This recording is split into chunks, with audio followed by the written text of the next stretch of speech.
Hi friends, I am Ankit and today I will show you how to use Sumif function in Excel.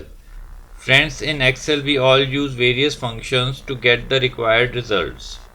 So in this data we want to calculate all the contribution received in year 2011, 2012 and 2013.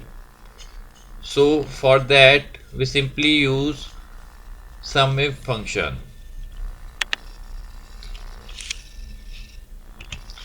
So type equal to Sumif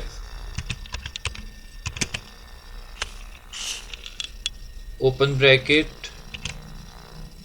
Now we need to select the range.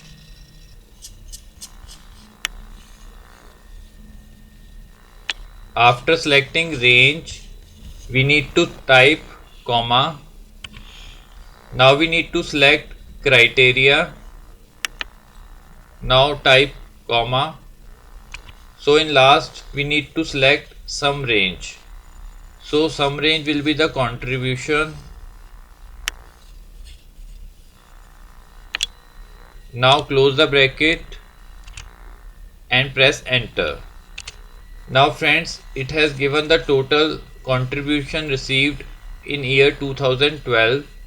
We received 3 contribution in year 2012 and its total is 4550.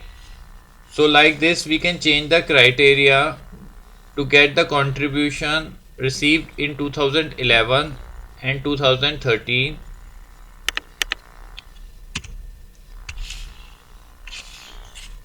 Now after changing the criteria, it has shown the contribution received in 2011. Like this we can get the contribution received in 2013. So friends, as you can see, by using SUMIF formula we are getting the required results very easily. I hope you find this video useful.